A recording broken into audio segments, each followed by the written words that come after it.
তারা কিন্তু ব্যালট দেওয়ার চিন্তা ভাবনা করেছিল। কেউ লটারি করবে না, তারা একটা নির্ধারণ করে দিবে।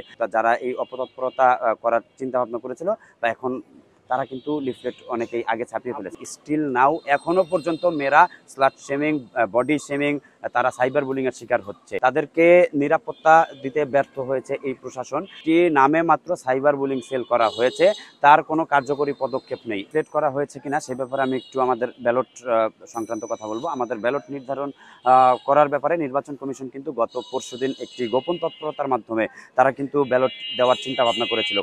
কেউ লটারি করবে না, তারা একটা নির্ধারণ করে দিবে।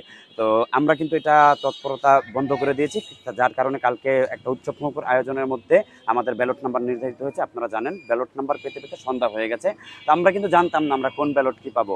তো আগে থাকতে যারা জানতো তারা কিন্তু লিফলেট বা যারা এই অপতৎপরতা করার চিন্তা ভাবনা করেছিল বা এখন তারা কিন্তু লিফলেট অনেকেই আগে ছাপিয়ে ফেলেছে। না, আমাদের লিফলেট করা কিভাবে হবে? আমরা আজকের মধ্যে ইনশাল্লাহ পাবো, লিফলেট বিতরণ করব। কারণ গতকালকে মাত্র আমরা ব্যালট পেলাম, আমাদের তো সময় লাগবে। আর এরপরে আমরা ইনশাল্লাহ লিফলেট বিতরণ করব এবং শিক্ষার্থীদের ভালো সাড়া পাচ্ছি। স্বচ্ছতার ভিত্তিতে নির্বাচন হোক, যেই প্যানেল বা যেই নির্বাচিত হবে আমরা ইনশাল্লাহ একদম গায়ে বুকে জড়িয়ে নেব। আপনারা দেখবেন যে বিনা প্রতিদ্বন্দ্বিতায় যারা বিজয়ী হয়েছেন তারা কিন্তু বেশিরভাগ আমাদের নারী শিক্ষার্থী, নারীদের হলে। এটার আমি মনে করি যে ৫ আগস্ট পরবর্তী সময় যেভাবে সাইবার বুলিং হয়েছে, মেয়েদেরকে নিরুৎসাহিত করা হয়েছে এই রাজনীতিতে আসার বা কোনো একটা প্ল্যাটফর্মে কাজ করার, এই দিক থেকে মেয়েরা শঙ্কিত যে আমি এই কারণেই কিন্তু আমরা মেয়েদের অনেক হলে প্রার্থী দিতে পারিনি। তাদেরকে নিরাপত্তা দিতে ব্যর্থ হয়েছে এই প্রশাসন। একটি নামে মাত্র সাইবার বুলিং সেল করা হয়েছে, তার কোনো কার্যকরী পদক্ষেপ নেই। স্টিল নাও এখনো পর্যন্ত মেয়েরা স্লাট শেমিং, বডি শেমিং, তারা সাইবার বুলিং এর শিকার হচ্ছে।